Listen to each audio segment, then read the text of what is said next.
मैं डॉक्टर श्याम सुंदर शर्मा आज पुनः आपका स्वागत करता हूं चिरायु गीता यूट्यूब चैनल में।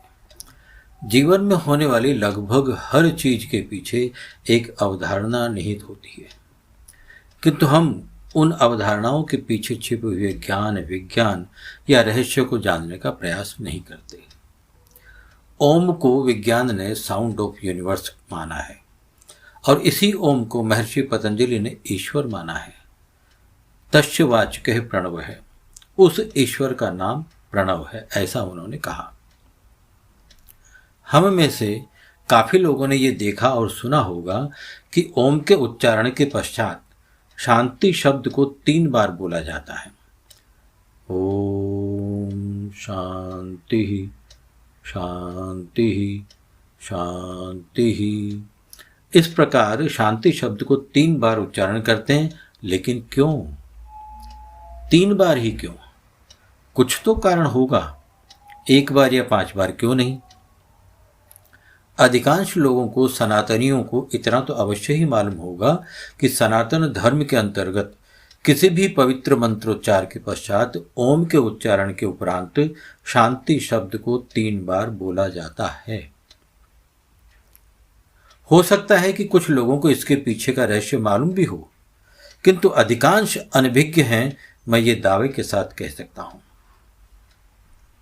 इसके संबंध में ऐसी मान्यता भी है कि शांति शब्द उच्चारण स्वरूप से हम ईश्वर से प्रार्थना करते हैं, क्योंकि अगर दृढ़ता पूर्वक, लगन पूर्वक ईश्वर के आवाहन से समस्त दुख और शोक का निवारण होता है। भगवान श्री कृष्ण ने श्रीमद् भगवद गीता में कहा है कि सततम कीर्तयन्तो माम यतन्तश्च दृढ़व्रताः नमस्यन्तश्च माम भक्त्या नित्य युक्ता उपासते। जो भक्त नित्य निरंतर दृढ़व्रती होकर श्रद्धा, विश्वास, प्रेम एवं लगन से ईश्वर को नमस्कार करते हुए कुछ भी क्रिया करता है, वह भगवान की ही सेवा होती है। ईश्वर को प्रसन्न करने के उद्देश्य से ही उसकी संपूर्ण क्रियाएं यानी लौकिक एवं पारलौकिक क्रियाएं संपन्न होती हैं। ये सब ठीक है, सब मान्य है, किंतु प्रश्न ये है कि आखिर इसका उच्चारण 3 बार ही क्यों? सोचने वाली बात ये है। वैसे अगर श्रीमद् भगवद गीता में देखें तो वहां भी हमें 3 संख्या का बड़ा महत्व दिखाई देता है। जैसे प्रकृति के 3 गुण, त्रिगुणात्मक आहार, 3 श्रद्धा, 3 तप, 3 दान, 3 यज्ञ।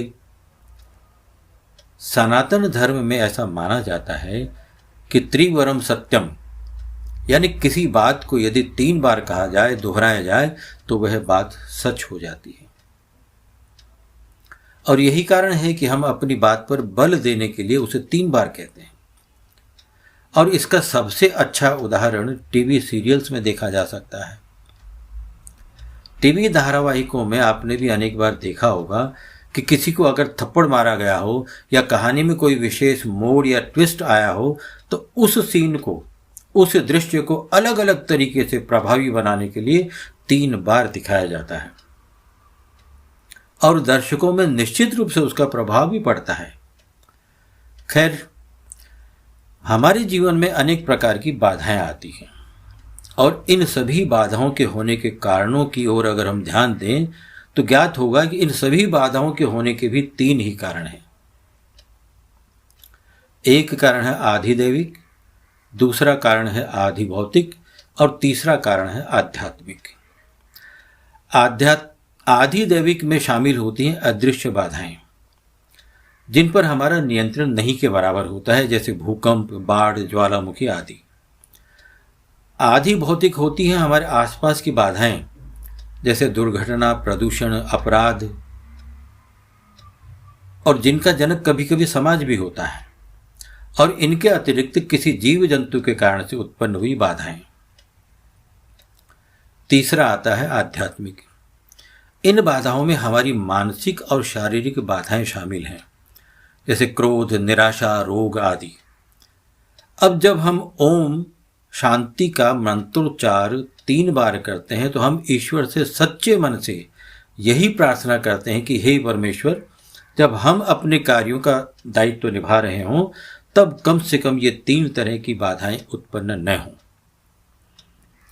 सांख्य दर्शन के प्रणेता महर्षि कपिल ने कहा है कि अथ त्रिविध दुखांत्यंत निवृत्तिरत्यंत पुरुषार्थ है, यानी आधि भौतिक, आधि दैविक तथा आध्यात्मिक 3 प्रकार के दुखों से अतिशय मुक्ति ही पुरुष का परम प्रयोजन है। इस दौरान जब हम 3 बार उच्चारण करते हैं, इस दौरान पहली बार ओम शांति बोलते समय दैवीय शक्तियों का स्मरण किया जाता है, दूसरी बार अपने आसपास के वातावरण का और अंत में स्वयं का स्मरण किया जाता है। इस प्रकार शांत मन से किए गए उच्चारण से मनोबल में वृद्धि होती है, धैर्य का निर्माण होता है, शरीर में सकारात्मक ऊर्जा का संचार होने से मनुष्य अपने विश्वास के कारण पूर्ण सामर्थ्य से कार्य सिद्धि में लग जाता है। ये इसका मनोवैज्ञानिक प्रभाव है। तो आइए मेरे साथ साथ आप भी बोलिए, ओम शांति शांति शांति। जय मुरलीधर, जय योगेश्वर।